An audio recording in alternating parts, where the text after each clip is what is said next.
آج اگر حکومت پوچھ لیتی ہے کہ یہ مال کہاں سے آیا، یہ بلیک منی ہے یا وائٹ منی، تو لوگوں کو جان کے لالے پڑ جاتے ہیں، اور پھر ساری رات جو ہے وہ ٹیبل پہ وکیل بھی بیٹھا ہوتا ہے کہ کسی طرح سے ہم اس مشکل سے نکل جائیں اور ثابت کریں کہ یہ مال ہمارا کمایا ہوا ہے۔ یار حکومت پوچھ لے تو راتوں کی نیند اڑ جاتی ہے، جب رب نے پوچھ لیا، اور وہ پوچھے گا، قدم ہٹنے نہیں دے گا، وہ پوچھے گا من این اکتسبہ، کہاں سے کمایا۔ بہت سارے لوگ ہیں جو مال کماتے ہوئے اس کو بھول جاتے ہیں کہ ہم مال کیسے کما رہے ہیں۔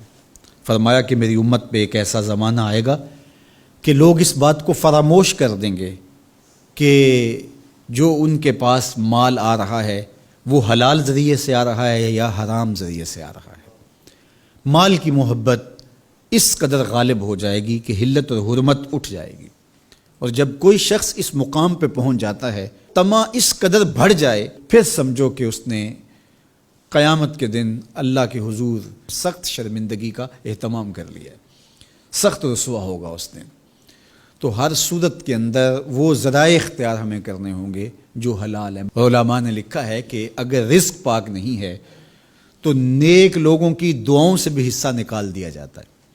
یعنی ایک تو اس کی اپنی دعا قبول نہیں ہوگی،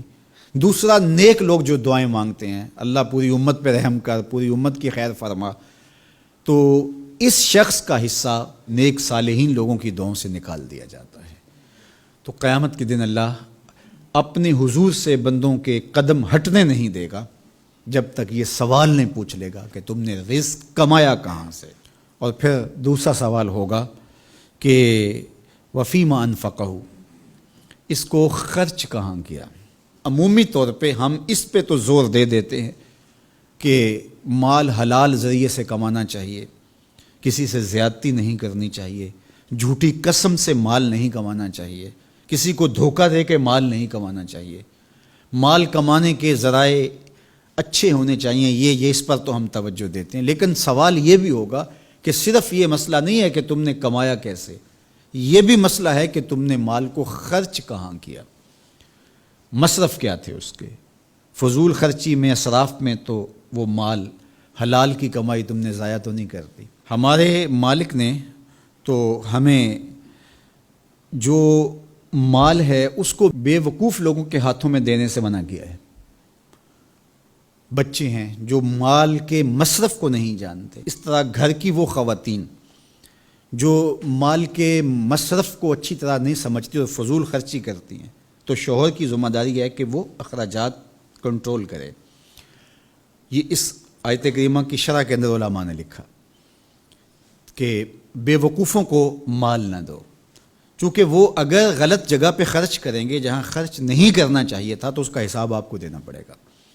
تو مال کو خود بھی ایسی جگہ پہ خرچ نہ کریں، اور مال کا امین ان کو نہ بنائیں جو ایسی جگہ پہ خرچ کریں